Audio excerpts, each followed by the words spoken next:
Good morning. Welcome to our Unity service this morning. We welcome you, your family, and your friends into Unity Center, where we honor the universal truths in all religions, and we respect each individual's right to choose a spiritual path. I'm Liz Leighton, and I'm your service assistant today. And today, Reverend Frank's message is Peace, Making Our World. Amen. And today, as our musicians are Kathy, Marcia, and Deborah. Long ago, a child was born into a world confused and torn, who brought the gift of hope for you and me. Even when we don't believe, there's still a gift if you receive it from the heart of the child of peace. Child of peace, pure and sweet, show me how to be a child of peace. When a child is born, they bring the gift of peace, an offering from the universe for all to see. In my heart there is a space, pure and sacred, warm and safe, where the child of peace is born in me. Child of peace, pure and sweet, show me how to be a child of peace. And so the seeds of peace are sown in fields of hope where love is grown.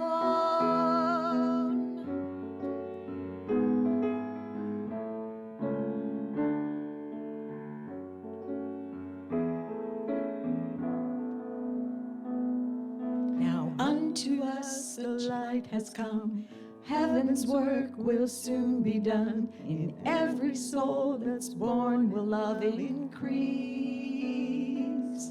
Remember when you see a child to greet them with a loving smile.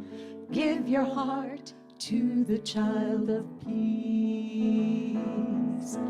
Child of peace, pure and sweet, show me how to be a child of peace. Child of peace, pure and sweet, show me how to be a child of peace.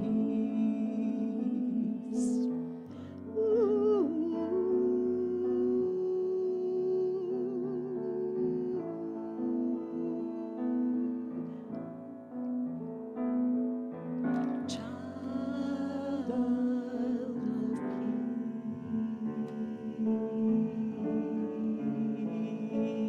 peace.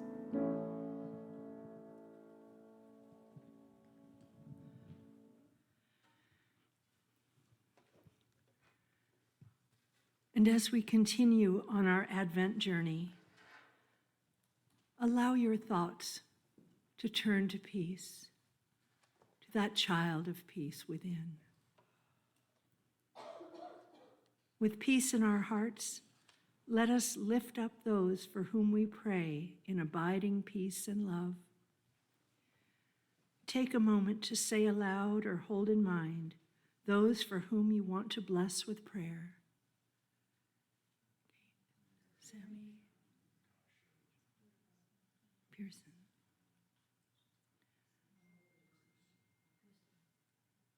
Loved ones, we hold you in the healing spirit of the divine within you and know that you are blessed and empowered through the Christ Spirit within you.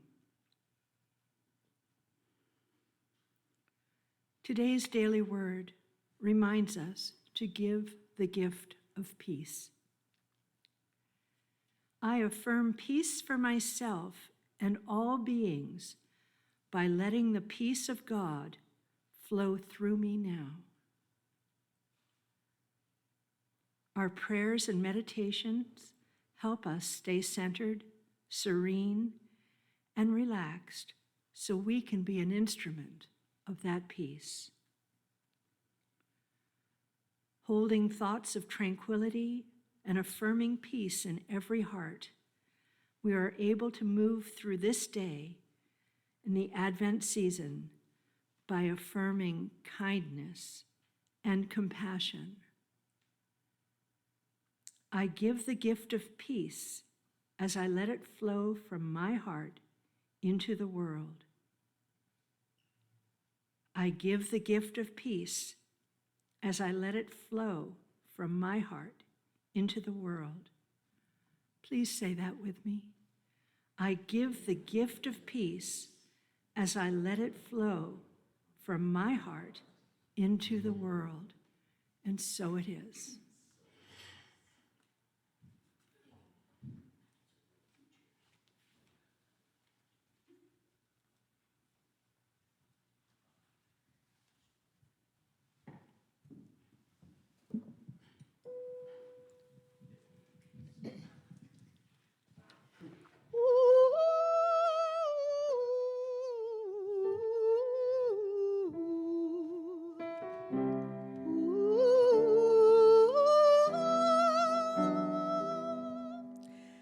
Amid the winter's cold embrace, clothed in a shroud of white, an anxious world in silence waits through the dark of night, as the lonely song of a dove echoes across the sky above.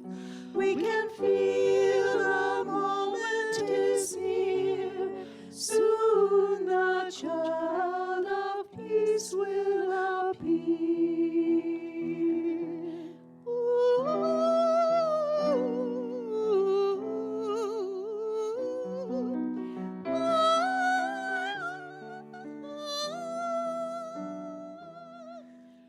What child is this the world awaits with quiet expectation?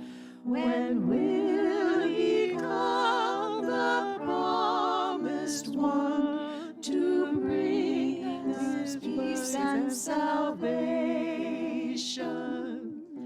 Raise your prayers on high, prepare his way, the time is nigh. Come, come, Emmanuel, O child of love and peace.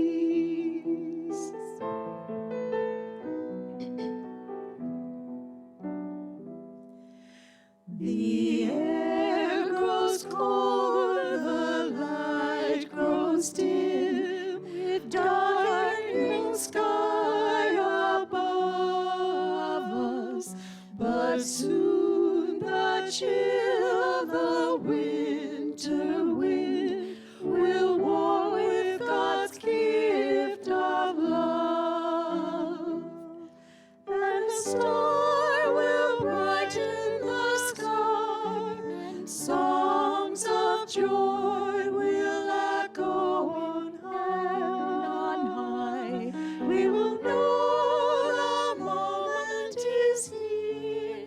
Soon the child and peace will appear. Child of peace will appear.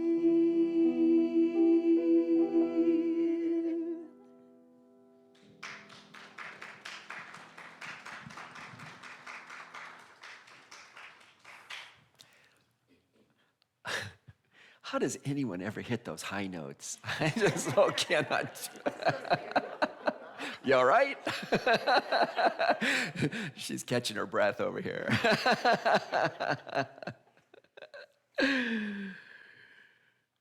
Love this piece from Luke.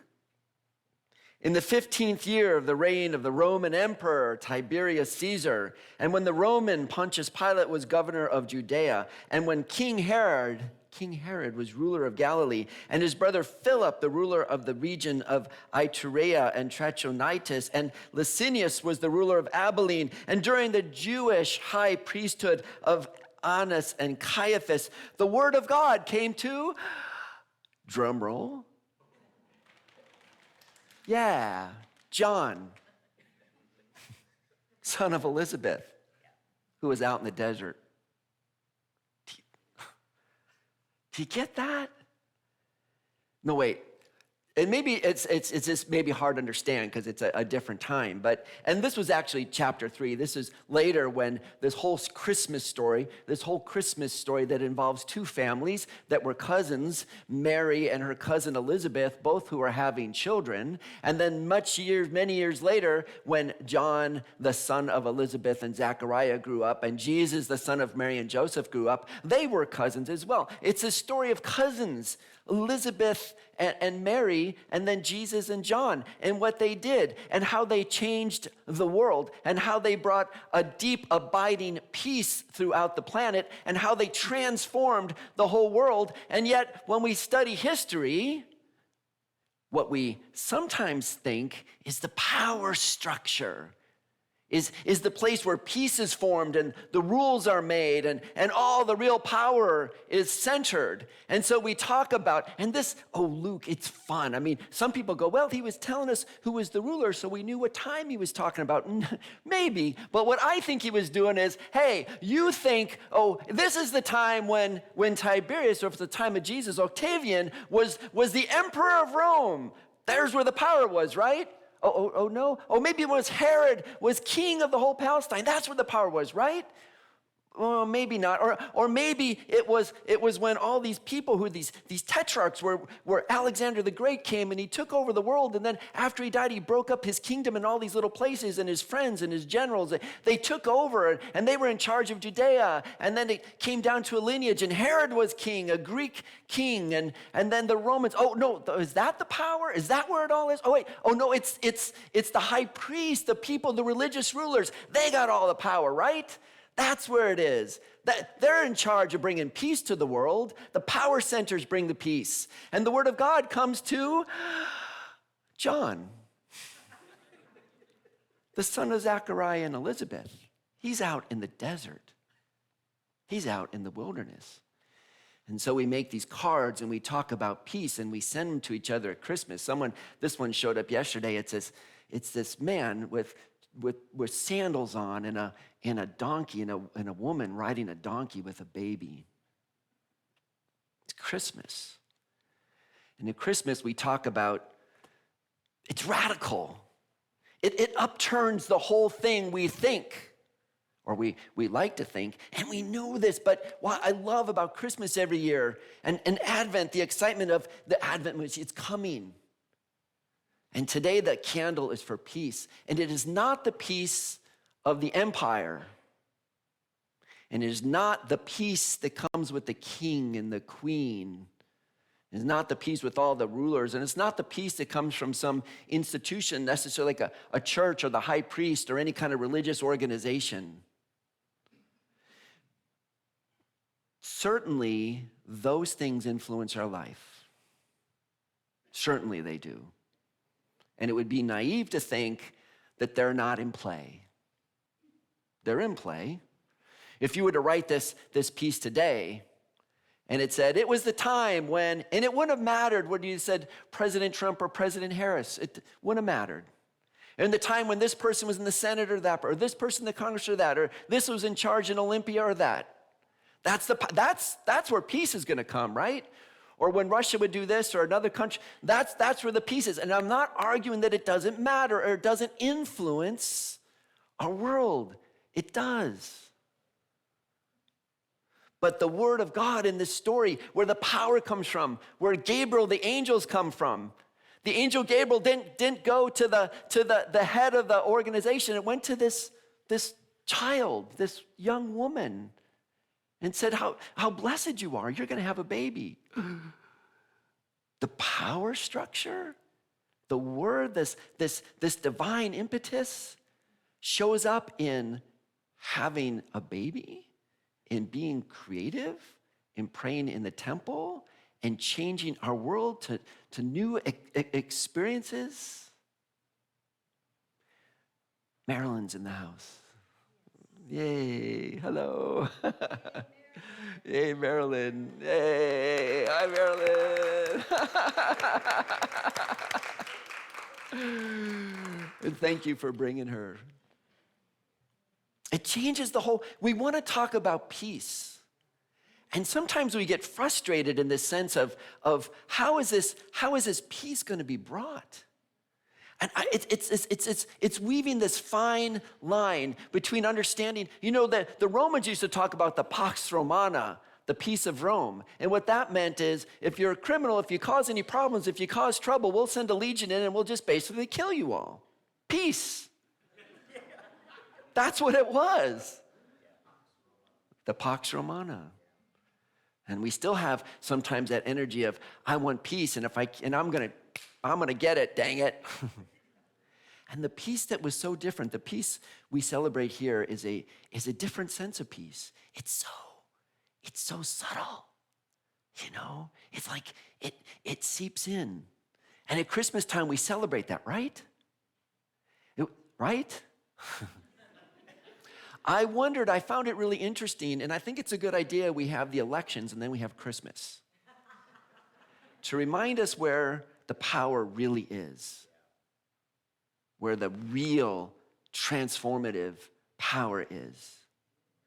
And again, I'm not arguing that what happens in this world, and we shouldn't be engaged, and we shouldn't look at, I worked for first EPA contracts in FEMA. I did my whole life with public servants, people who gave their life to government service and did different things, and hazmat, and I worked in the piece that looked at protecting citizens and environments and communities from toxics and hazardous waste and train derailments and all the crazy things we did in FEMA, and getting cities and lights and all the services back online after natural disasters. Public servants, the people who work in the government and the different things that happen in our institutions, and God bless them. And I would never discourage anyone from acting out in the public sphere and in the world. But let's realize that's only so much. The consciousness that we have internally, the consciousness that transforms our life, that's where the real the power is. And to think like, we just have to get that out there, the power structures out there aligned.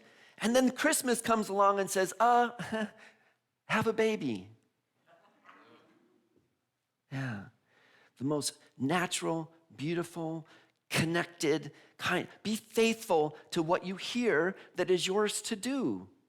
Mary, Elizabeth, Zachariah, John, Marie, Russ, Frank, all of us, what is mine to do? The peace of the world comes from that whisper, that Gabriel whisper that is telling us what is ours to do. In the middle of all these seeming power structures, there's a power that comes right with the very individual that has this calling in the peace of their heart. There's a story about a land.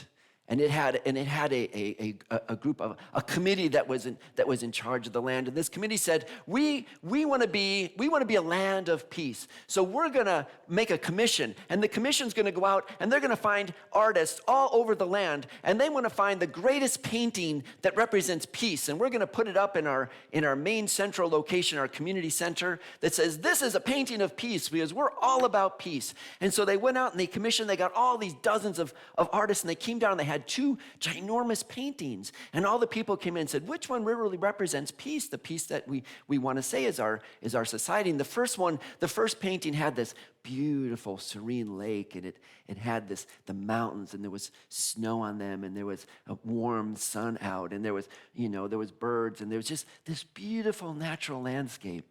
And people looked at it and went, there's peace. And the other painting that came up, it was like a raging, like the clouds were thick, the storm clouds were all over, and the wind was whipping down, and there was a waterfall, and it was like a flood, and the water was flowing over, and it was boiling down in the lake below it, and the wind was blowing the trees back and forth, and it was like this cacophony of energies.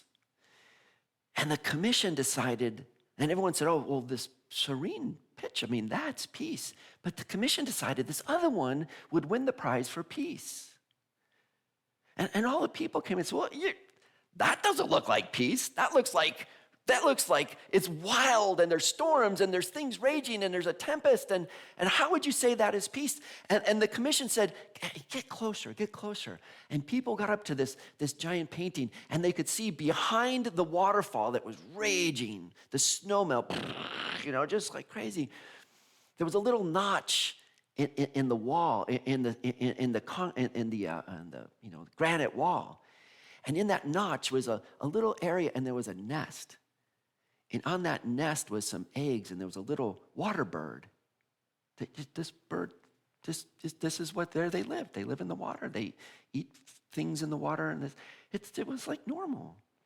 And that little mama bird was sitting on her eggs, and she was just like, totally at peace. And they said the real peace, to think that every day is going to be this calm, serene. I like a day like that. But let's face it, more days I know are like this. There's raging waters and there's storm clouds. That doesn't mean that we're not called to find that place, to bring that place, to express that place, to know the truth of our life, that we're like that water bird that said, I am made for times like these.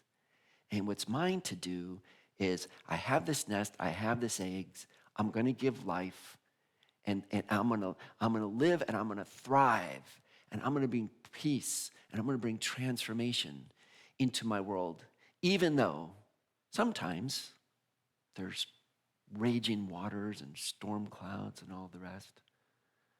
Oh, and some days I'll get this other picture, sure.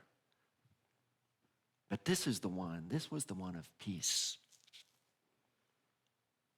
Because of, or in spite of, and maybe sometimes it feels both ways, the raging storm that's going on around me. Because of it, or in spite of it, what's mine to do is build my little nest and nurture what's mine to nurture and give life. Yeah. Even in the days of when Tiberius was emperor of Rome and Herod was king of Judea, and whoever we think's in charge or who's manipulating our life, there's ours to do to find that little, to bring that peace in that area. This Advent is just kind of interesting. We've been connecting, and for the last 3 weeks, we looked 3 weeks ago at the sense of blessed are those who mourn. We used the Beatitude, blessed are those who mourn, they shall be comforted. And we talked about the Aramaic. If for those of you who haven't been maybe tracking this, we talked about, we read this, Jesus would have spoke Aramaic, and then people wrote it down in Greek, and then it's been translated to English, and we got the English part. But some of the scripture scholars have gone back, and they said, well, if we go back and look at the original Greek, and we thought about how people spoke at the Greek at the time that wrote this, what likely, or what can we assume, or what would have been a close translation of what Jesus would have actually said in the Aramaic?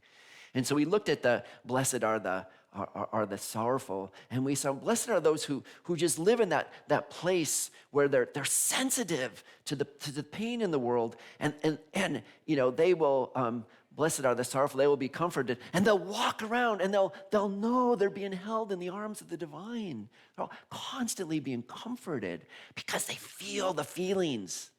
They feel into the pain. They feel into the suffering of others. They feel into not only the joys, but also to the sorrows. It's, sometimes I think it's like in Christmas, especially like joy to the world. We want to be joyous. And we don't go around and go, let's all be sad about the world. It's Christmas. Let's be sad. But feelings are neutral. And we say joy to the world includes both happiness and sadness. We can be in joy when we're embracing the fullness of life and existence. We can be in joy both when we're celebrating each other's great, look at this great success that happened. And when we're walking with each other, if I've had a hard day, and we're walking with each other through difficult times, both. We can feel this joy of intimacy when we're dealing with the truth of our lives. There's a joy in being real. There's a joy in being intimate. There's a joy in really embracing the fullness of this painting, that we can be the little bird at peace because we're here alive doing what's ours to do, even though sometimes it feels like things are raging around us. Yeah. And last week we talked about mourning. We talked about faith, and we talked about how faith is an alignment. Blessed are the pure in heart, they shall see God. And when we went back and looked at the Aramaic, it was like, blessed are not the pure of heart, the people whose heart know what there's theirs to do, are aligned with the energy of the divine that's in their heart. And they go, this is what's mine to do. I'm aligned with it. My heart is pure. I'm on fire I'm with passion doing what's mine to do. And it says, and they will see God. What in the Aramaic, it says, they're going to see God everywhere. Everywhere. When we're alive with what's ours to do, all of a sudden we see the divine, this God presence, this energy, this vibration. It's everywhere. I mean, everywhere. You mean only in the stuff I think is good? No, everywhere. You mean in the stuff I feel like I don't like that, it's uncomfortable? Yes, everywhere. The stuff I feel like, oh, I'm happy about that. Yep. Well, I'm sad about that. Yep. Everywhere. Well, that worked out. Do I see God there? Yes. That didn't work out. Do I see God? Yes. Yes. Everywhere. I will see the divine everywhere.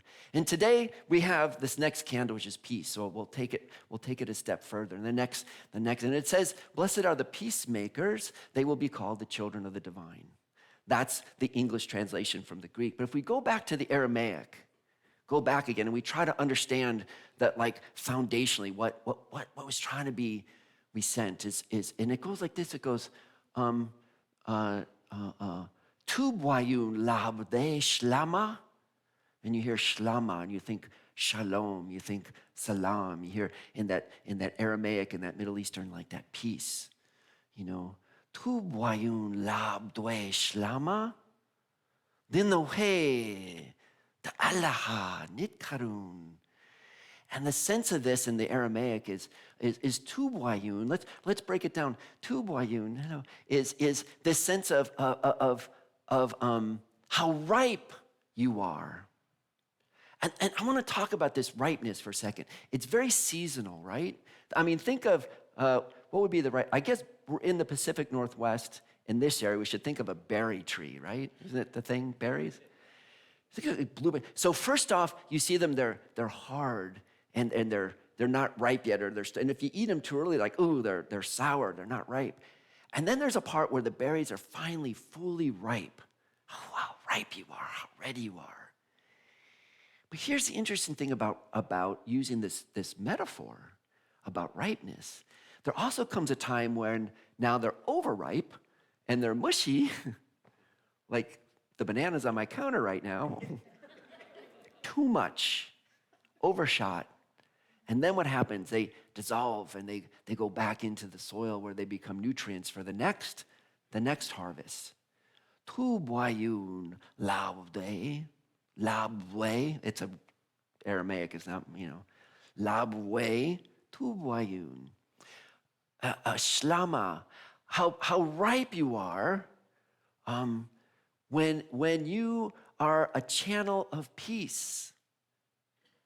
How ripe you are when you are a channel of peace.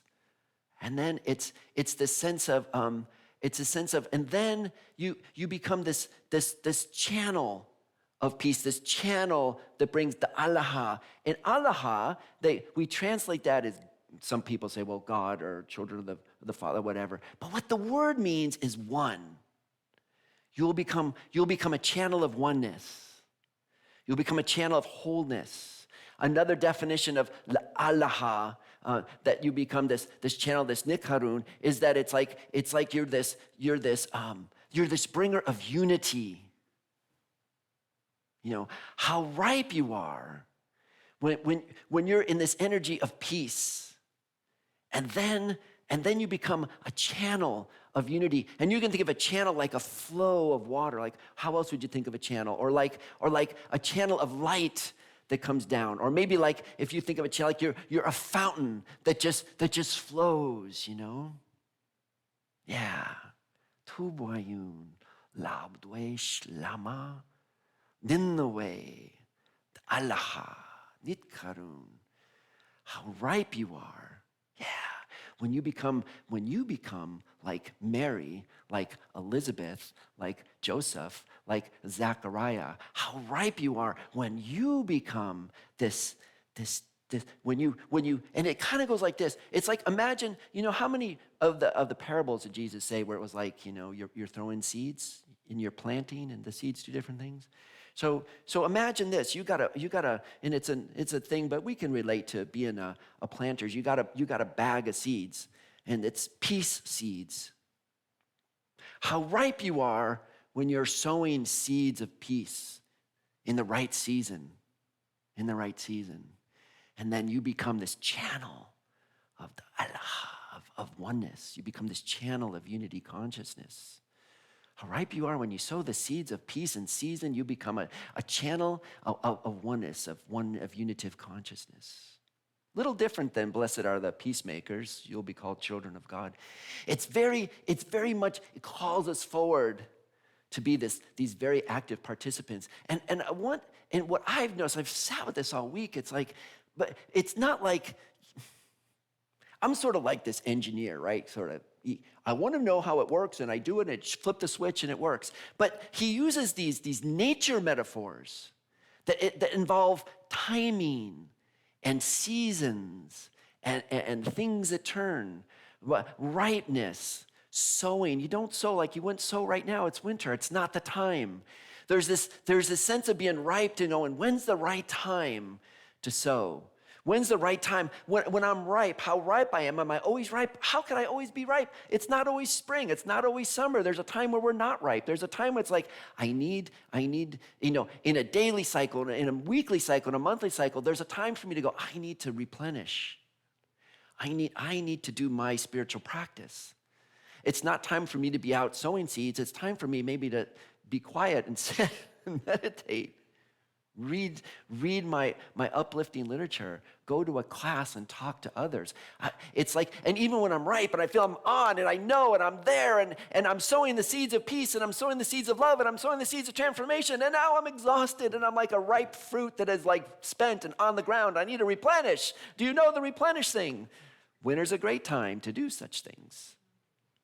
I've done enough. You know this feeling? I just want to read a book. Leave me alone. It's time to replenish. My wife's not here today, so I'm kind of laughing about our dynamic in the house. We used to have this thing. We had an old brown hat, and it was kind of a joke when the kids were little. But if you'd had enough, you'd given all you got, you've done all your stuff, you just cooked dinner, you did the dishes, all the things, and someone wants your attention, you could grab the brown hat and put it on. And it meant, leave me alone. And this brown hat would lay around, and then the kids got onto it. You'd start taking, kids, and they'd look at you and they'd put the brown hat on. Don't want to hear it, Dad. Because right? We know this, how ripe we are. We know these cycles. And so it's not like we got to be this heroic peacemakers all the time. How ripe you are, how in season. And then when the time is right, and the time is right more often than we know, and we don't want to miss the opportunities, right? When the time is right, how ripe we are when we sow these seeds of peace, the shlama, the shalom, the salam, this peace, this peace is like the bird who's sitting in the waterfall when we can find the place in the middle of the storm and just be like, oh, I'm a water bird. I'm a water bird. I got this. What's the problem? This is where I live. This is where we live. I think that picture feels like more where we live than the one in the come. But we're water birds. We know this peace. We know this energy. Yeah, tu boyun lavde shlama. Dinwe the alaha dit karun. Bring that peace in season. So join me for a second if you just want to sit in your chair comfortably. And just maybe connect with your breath for a moment.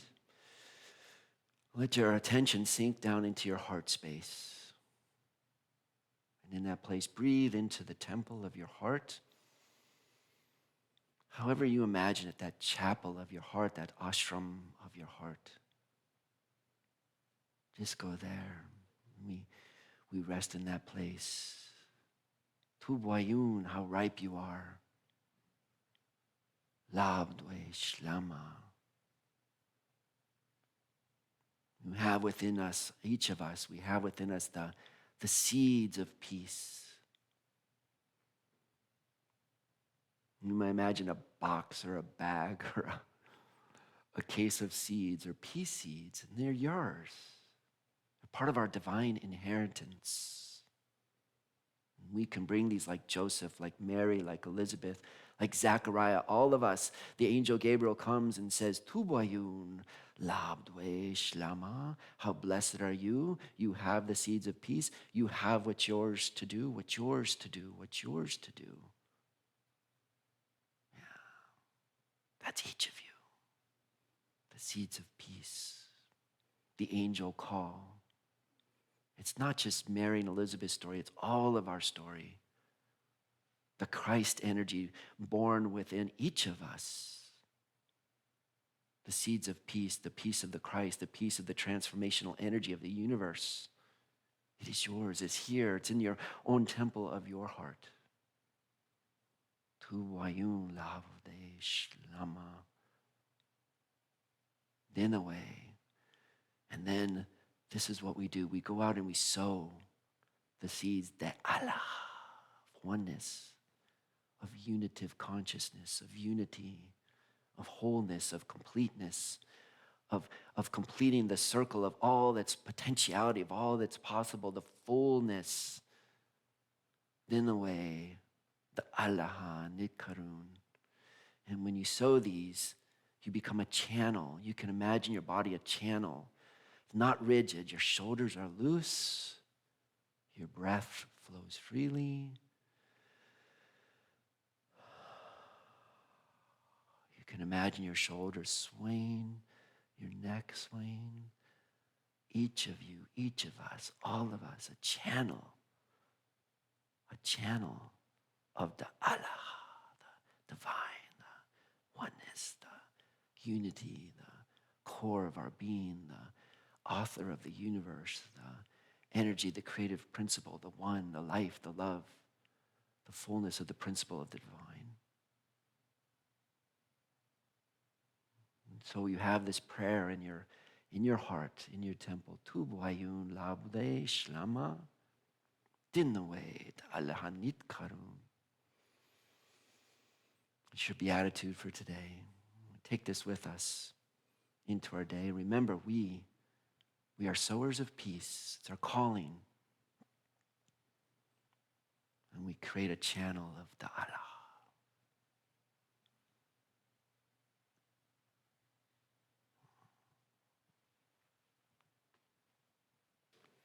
Allah. A few announcements. These are good ones today. Oh, by the way, so the board of directors, and we haven't been always sharing this, but every month we give a part of our tithe, we tithe, and it goes some to Unity Worldwide Ministries and some to Silent Unity, and also goes to our regional board, our regional group, Unity, the Pacific Northwest region. Oh, and by the way, a little tangent, the Northwest region, all the Unity regions have little mini conferences in the regions every year, and the ministers and different people go. So guess where next year's 2025's regional conference is going to be? Right here, yeah. We're going to host the region here at Unity. Yeah, we're on the map, man. You know, and so we had a vote, and someone said, where are some of the places we might want to go next year? And it was like almost unanimous. Everyone went, Bellingham. So we'll have to think of something fun for everyone to do, maybe a boat ride or something. But we'll have the conference here next September, which is going to be fun. So anyhow, but the point I started saying is we give a tithe. And so we gave some money this month. Our tithe from the board went to hurricane relief for Unity churches in North Carolina who suffered under Hurricane Helene. And there's a place on the Unity Worldwide website where you can give donations to hurricane relief. We had a church in North Carolina that pretty much got wiped out. You know, and so that community's needing to rebuild and find places to meet and move on. So we're supporting them. The chaplain today is Helga. Where's Miss Helga? Where'd she go? She stepped out. She'll be right back.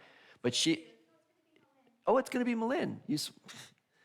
All this stuff happens when I didn't look. Okay, Malin will be our chaplain today. If you want a moment of personal one-on-one prayer, feel free to see Malin in the Love Spoken Here chapel room after service. And also another thing from Malin, Power Art is this Friday. Isn't it? Third Friday? This is second, third? This yesterday was second Friday, so it's next week, right? If you've never been to Power Art, we take one of the 12 powers, and this month, the power is life. And then Malin comes up with a creative art project, and you can see many of the different art projects on the wall. If you ever wonder, what are all those amazing paintings up there? Those amazing paintings are drawn by people sitting here on Friday night, Power Art Night. So yeah, and then I have two more things, but first, Rosemarie had an announcement. Where is she? Rosemarie, read the microphone, sure.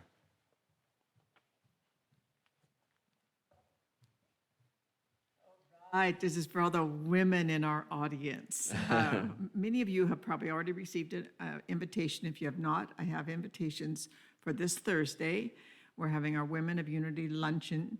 We will have lunch at noon, and then we have our Christmas event, which we all bring a gift priced, no more than $20, and exchange gifts. And it's the type of thing where you can steal somebody else's gift to make it fun and all those things. So we're going to be doing that this Thursday, and please join us at potluck. So bring food and bring a gift, and we'll have a lot of fun. So we look forward to seeing you. And anyone that wants an invitation, as a reminder, just let me know. I have them here available for you. Okay? See you then. Yay. And a final note, thank you, Rosemarie.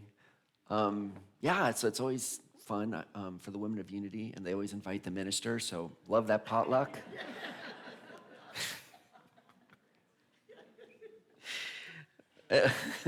Anyhow, I know.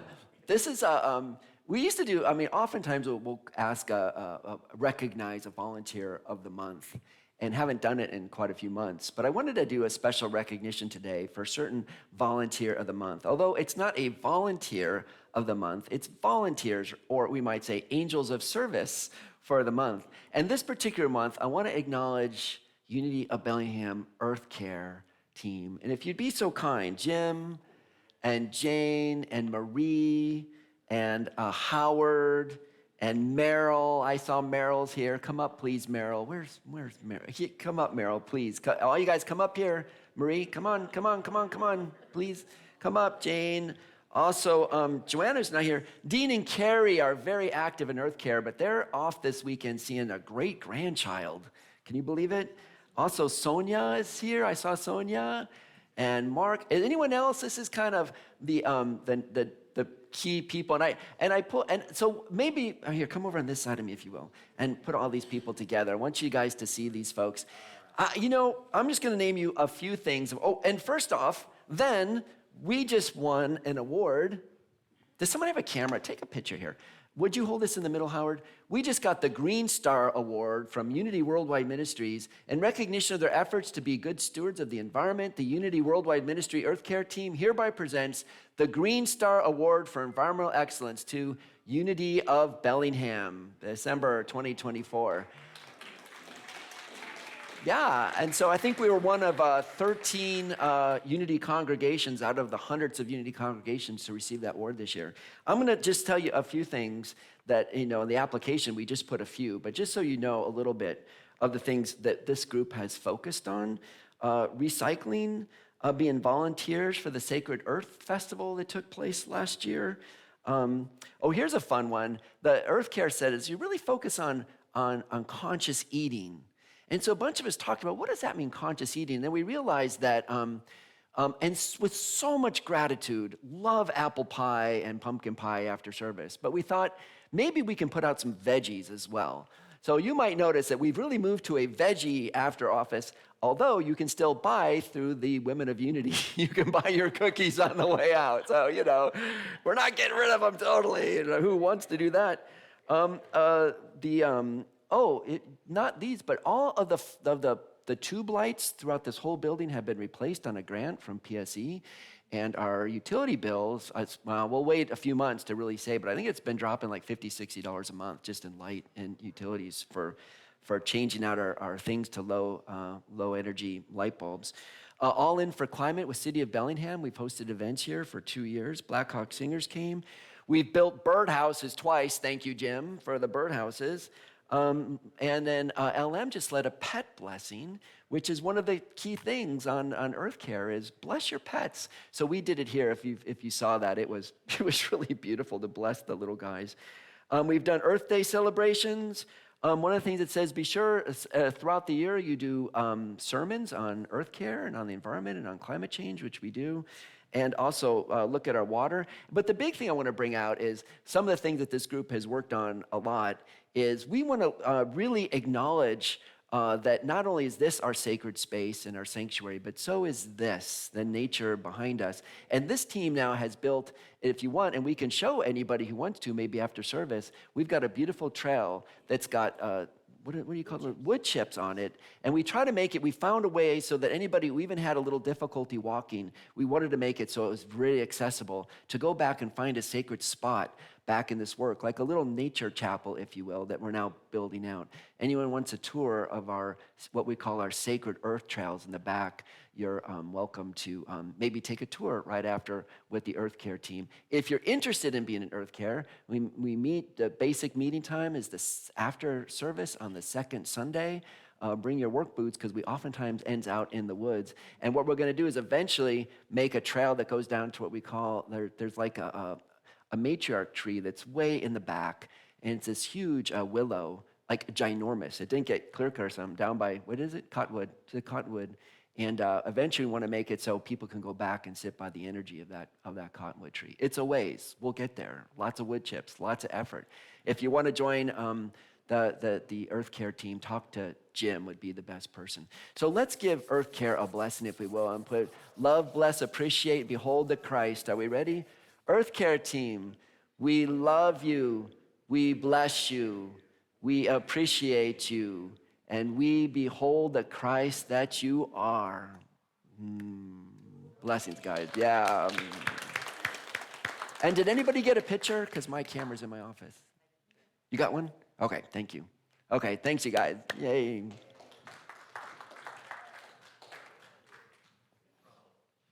Oh, and as a final thing, just coincidentally, Vicky Joe brought me in an ornament today that says, I'm dreaming of a green Christmas, which was very fitting for today. Thank you, Vicky Joe.